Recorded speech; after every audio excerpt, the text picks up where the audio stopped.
primary focus of our program will not be a description of some of the biological or psychological chains of events that are known to underlie stress reactions. Instead, we want to spend most of our time dealing with specific prescriptions and practical suggestions of things that you can do to deal with stresses that you encounter. During the course of the program, we're going to be presenting several strategies for stress, above and beyond those that I've already indicated are suggested by the biologically based stress model. It's important that we carefully consider each of these strategies individually, starting with a base of self-assessment. It's also important that each of us understand not only the amount of stress that we're under, but the kind of personality that we bring into this stressful environment. What are we like as individuals? What do we value? What do we want? What kinds of successful or unsuccessful experiences have we had in dealing with different types of stressful situations in the past? So one of the things that we're going to do in this program is ask you to evaluate yourself against a number of profiles that are known to be related either to stress susceptibility or to stress resistance. A second major strategy area that we're going to be discussing is the physical habits that you have, the kind of patterns that you have in terms of smoking, drinking, eating, and physical exercise, all of which are known to be related either in terms of causing stress or in successfully reducing the amount of impact that stress has on your life. A third strategy in which we can take a variety of positive actions is building our support system. What is our family like? What kind of friendships do we have?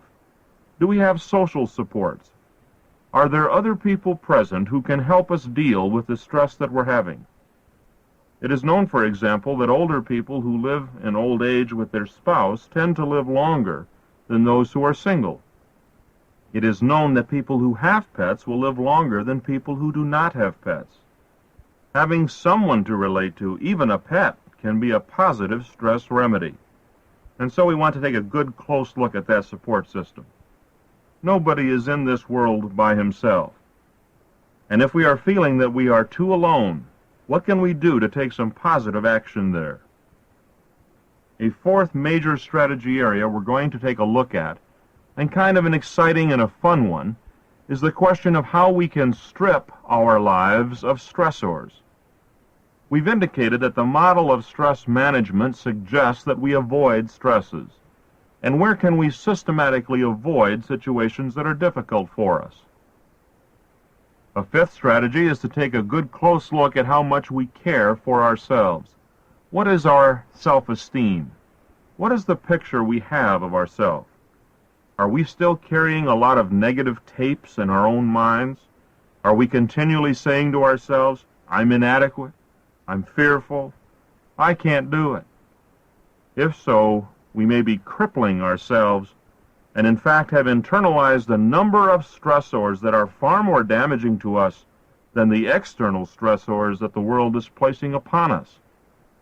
And as part of that self-esteem evaluation, we want to take a look at our goals. Do we have a positive, forward-looking plan in our life that reinforces our self-image, or are we directionless, rudderless? Are we drifting in the world? Do we feel that we're simply being manipulated by external forces? Or are we underway? Are we driving with power towards certain goals? A sixth area that we want to look at is how we can re-engineer, redesign the work habits and personal habits in our life. A number of suggestions from the area of time management, for example, can help all of us, whether we're in business management or functioning as a person responsible for a household. How can we put the flow of work and the flow of tasks that the world presents to us into a frame of reference that will allow us to accomplish them and therefore get away from them? It is known, for example, that household clutter is a stressor for many, many people. Well, are there techniques to do housework? Because if we can find an easier way or a faster way to do some of those mundane tasks, it in fact creates less of a stressful world. The next two major strategies that we can consider are a play on words. What can we do to create, and what can we do to recreate? Do we have anything in our life that is of a creative, outgoing nature? Do we have positive avenues for self-expression? Are we self-actualizing? Are we able to look at the work of our hands or the work of our minds and be able to say, "It is good"? Can we find a confirmation of our own goodness in the creative expression of our life? And in the next and related strategy, can we recreate? Can we recreate? Do we have fun? Do we have not just enough vacation time? Do we have enjoyable times interspersed with times that are not as enjoyable? Do we prescribe a healthy dose of laughter as the best medicine? And lastly, our two concluding strategies for stress. What are we doing in the area of appreciation? Do we have the ability to give outwardly? Do we have the ability to give to others appreciation for what they do and what they are? Do we have the ability to appreciate in ourselves how wonderful and fabulous and terrific and great and beautiful we are? Do we have the ability to go beyond our own internalized woes and to give something to someone else? One of the great stress remedies is to do something that will benefit somebody else. It really does a lot to get our minds off our own problems, and there are a lot of specific prescriptions as to how that might be done. Last in our strategy steps is the consideration of what we can do mentally by way of meditation. What can we do in terms of our own religious beliefs or our own philosophical alignings of ourselves with the real world? What is our perception of the purpose of our life? Do we have, without becoming too intellectualized about it, a working faith, a working set of beliefs that help us to understand and to put into context the sometimes troubling events in life? How do we define evil? How do we define a meaning for a life that will end in death someday? Taking action in each of these strategy areas can provide a very powerful set of antidotes to the kinds of stresses and poisons that you're having to contend with. One of the things suggested by this long list of strategy areas is that not only is it a good idea to take action in one, but we should practice multiple therapies, multiple treatment areas, multiple strategies, borrowing a few ideas from one and a few ideas from another, and perhaps 2 or 3 other suggestions from yet a third strategy area. Because if we have multiple elements, multiple facets to our attack on the stress management problems in our life, there is in fact a greater probability that we'll be successful in handling stress. So let's go on then with the specific approaches in each of these important areas. As part of our evaluation and understanding of ourselves and how we react to the situations in which we find ourselves involved, it's important to understand the ways in which stress manifests itself in our lives. A variety of common symptoms or illnesses are generally stress-related. That is, stress can express itself through a variety of avenues. It will show up in a variety of behaviors and physical symptoms that we can use as a guide to determine when we're under stress and how we're dealing with it. Let me go through some of the major symptoms as we consider the signals that stress sends to us. First, let's look at the physical indicators. We know that headaches and eye aches are common expressions of stress. Now, not every headache or eye ache is a stress reaction. When we're talking about headaches, we're looking at those that we might call tension headaches, and we're looking at headache patterns, headaches that seem to keep coming back over and over and over again. The kind of headache that you wake up with in the morning and isn't caused by alcohol may be a physical indicator of stress present in your environment. Allergies are another common stress reaction. 70% of the patients being seen by allergists are believed to have some form or some level of psychosomatic problem. Some of the patients that allergists see literally have nothing wrong with them physically. That is, when they're tested for allergens, things that cause allergic reactions, absolutely nothing is found because they are showing physical symptoms of a stress reaction. Well, they have hives, they have spotted skin, they have other symptoms that a dermatologist or an allergist will recognize, yet there is no physical allergen present. In such people, 100% of their symptoms are the result of stress reaction. More often, allergists see people who do have known allergies, for example, to ragweed, but find that their ragweed reaction at a given time is much more acute than it has been previously, even though the pollen count may not be higher.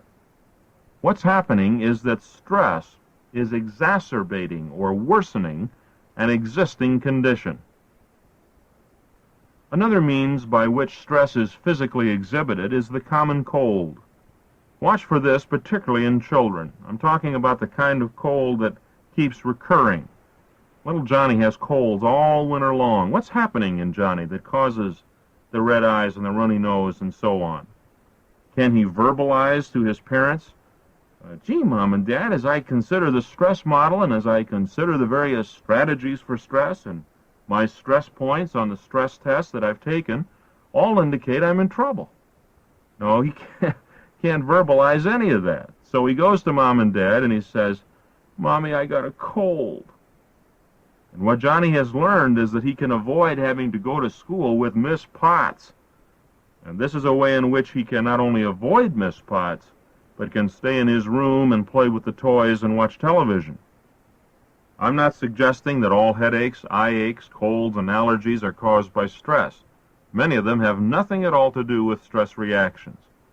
I'm simply saying that these are ways in which stress is often expressed.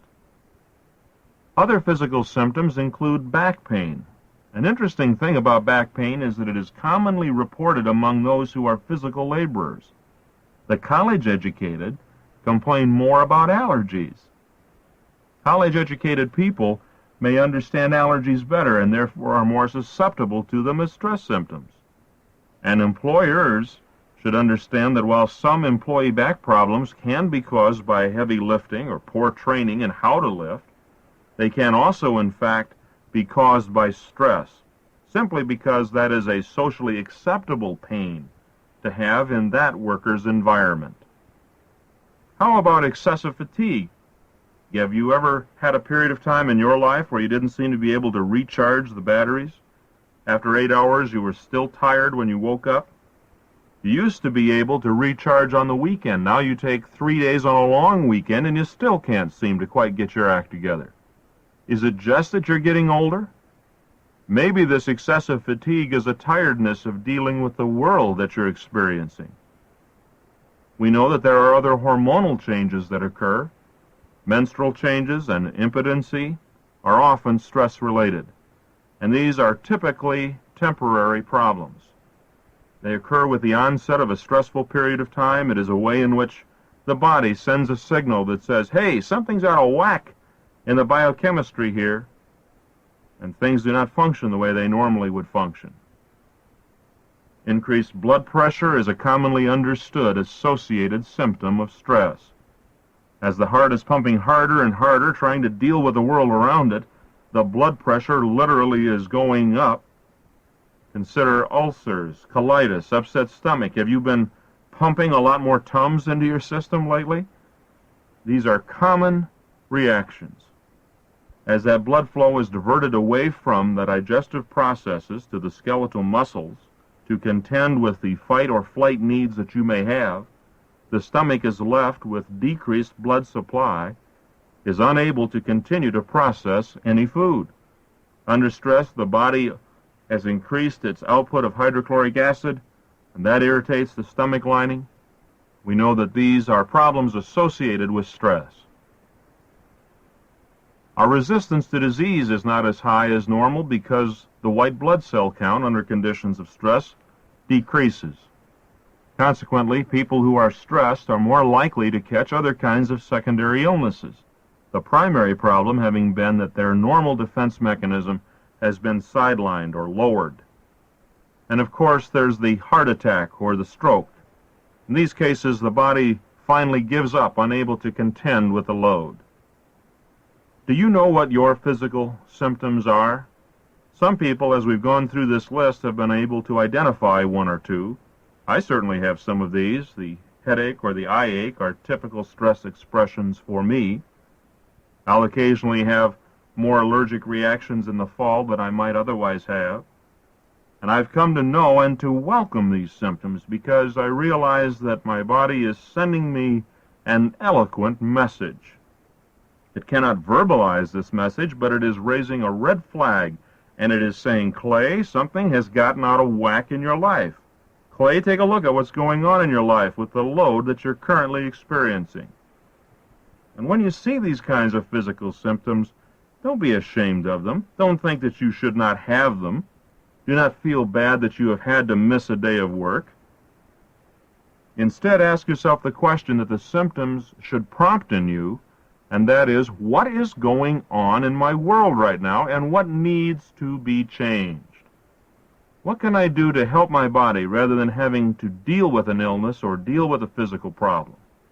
What can I do to relieve or remove the cause that is creating this physical response? Let's turn our attention now to the mental symptoms and illnesses that are also known to be commonly associated with stress. Again, not every one of these problems is always caused by stress, but these are common avenues through which stress can manifest itself in an individual's life. Again, we'll go from the relatively minor problems up through to the major ones. Anxiety, nervous tension. We all have days when we're a little uptight. We all feel a little pressured. That kind of symptom is a normal response to the abnormal situations that we have to contend with. And sometimes that anxiety can be caused by things like too much caffeine, but more often than not, it's a sign of too much stress. For example, a person may have difficulty in concentrating or making decisions. He's had a very bad day at work. He's sitting at his desk now trying to concentrate on a major project, and he just can't seem to get it together. Just can't. Staring at the papers, looking at the reports, and he can't quite get it to gel in his head, and he thinks that he's losing it. He's focused somewhere else. We go to Ralph and we ask for an answer, and he says, leave it with me. And he stalls on a decision for 6 weeks. What's the matter with Ralph? Well, maybe it's a tough decision. Or maybe it's just that he can't quite concentrate well enough because he's preoccupied elsewhere. His energies and his thought processes are all revolving around some other problem. Sometimes we'll see changes in personality. Sometimes we'll see changes in language. And the changes in personality are not usually as severe as the depressive who becomes very manic, or the manic who becomes depressive. Occasionally we will see a real reversal in personality, but that's not very common. What is more commonly found in terms of personality change is that a person's normal traits become more intense, as though magnified. If normally an outgoing, fairly happy person, she becomes manic, irritating, and alienating those around her. The person who normally is a little withdrawn, a little quiet, retreats inward and becomes extremely quiet, becomes extremely inhibited. We see a change of this personality expression, most often a deepening or an intensifying of what the person is. The language change is often expressed in terms of a hostile language, profanity, swearing, or critical comments being directed toward others. And if you think about what that language means, it's really signaling, keep your distance, stay away, stay at arm's length. He may be criticizing the cooking. He may be criticizing what the kids are doing. He may be swearing at total strangers. This is behavior which sometimes comes and goes. Some of you, for example, normally wouldn't use words that would be offensive to other people. You're kinder than that, and you're more well-mannered than that. And yet there's a 6-week period in your life when it seems like every other word is a swear word.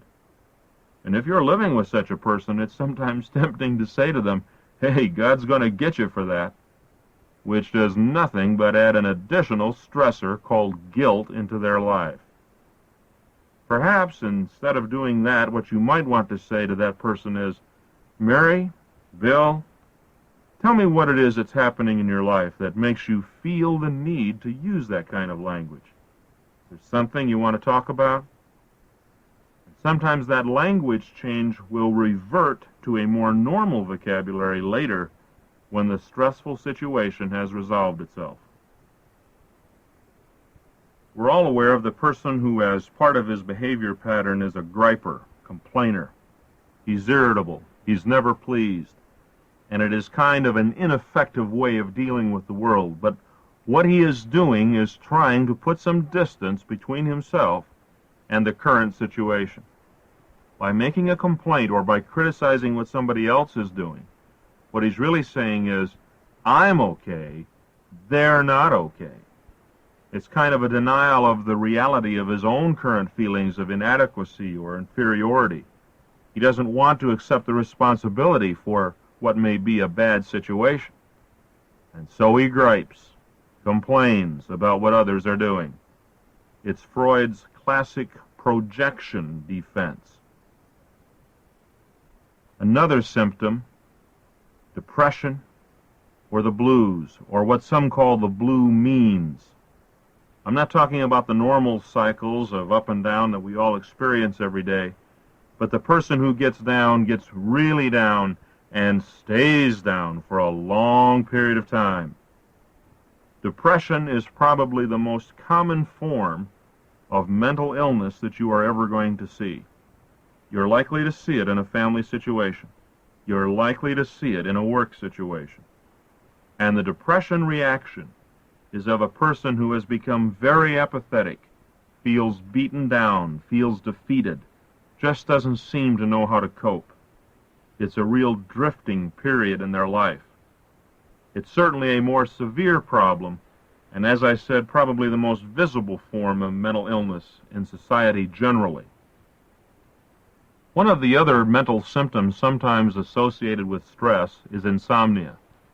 I'm not talking about the normal change in sleeping patterns that occur as we get older. When we're 16 and 17, we sleep like a rock. When we get to be 45 or so, we don't sleep quite as well. And as we get to be a little older, sometimes we're a lighter sleeper. Some of those are normal sleeping pattern changes. But let's consider the kind of insomnia where we can't get to sleep at all, where you get to sleep but you keep waking up and this becomes a sleep pattern. There's something troubling you. There's something that your mind wants to continue processing, so you wake up and you worry about it. Sometimes it turns out to be helpful because it gives you some quiet time that you may not have been allowing yourself to take, and your body, your mind, is insisting in a normal way, let me help you get this problem resolved. Wake up. And that insomnia may be, in fact, a helpful reminder to you that this is something you need to process and think through. Other kinds of changes that we might associate with mental symptoms are changes in physical substance usages. Diet changes, drinking changes, smoking changes, drug changes. Change is the important word. Maybe you're a heavy eater in unstressed times, but in very stressful times you really go overboard. Or you may not eat at all. And we have read recently in papers of a number of famous people who have suffered from anorexia nervosa, an extreme change in normal diet. Maybe you're normally a 1 cocktail a night person, but in difficult or stressful periods you go to 2 cocktails a night. Or you normally smoke a pack of cigarettes a day, but start smoking 2 packs a day for a period of time. Or you begin experimenting in the drug scene. What these behaviors are signaling is a difficulty in dealing with whatever problems are occurring and a kind of dependency on physical substances. In fact, nicotine acts as a sedative. It is a depressant. Drinking does the same kind of thing. It blocks out certain conscious processes, at least temporarily. Certain drugs do the same thing. People find a friend in food sometimes when they don't find friends in the real world. And we have a tendency to fall into these traps. Be careful, because this behavior makes us dependent on something that really does not deal adequately with the stress. And yet it's a symptom of our desire to do something with the stress. The acting out behaviors, the hitting, the physical violence, the abusiveness, the crime, in fact, often are stress reactions. We're not excusing criminal behavior when we make that statement, but we are saying that sometimes if you drive people through life under enough pressure and under enough difficulty, you can create antisocial acts that society will label criminal. Some people, if they had had a job, if they had had some education, if they'd had a supportive family, if they hadn't gotten dependent on certain substances, would never have gone to prison. In fact, the cards that life has dealt them have not been entirely in their favor. And lastly, attempted suicide, an extreme example of a stress symptom. Unfortunately, at that point, it may be too late to take action. As we've gone through the list, have you been able to identify any symptoms by which you typically respond to stress? If you have not been able to identify those symptoms, go back now and think them through. Because if you don't know what the red flags are that your own body communicates to you through, you're going to be in serious trouble. Be thankful for these symptoms. Be cognizant of these symptoms. Be responsive to these symptoms. They have a purpose. That purpose is to make you be aware that you must take some positive, prescriptive action to remedy the problems causing your stress reaction. Richard Pryor woke up in that hospital bed after a very serious accident in his life. And he was aware that the time had come for him to get his act together and to shape it up. He has talked openly about that, and it's a helpful example to all of us. When we see these symptoms and we get to the point that we're aware that they're trying to tell us something, then we too can take some positive, prescriptive steps.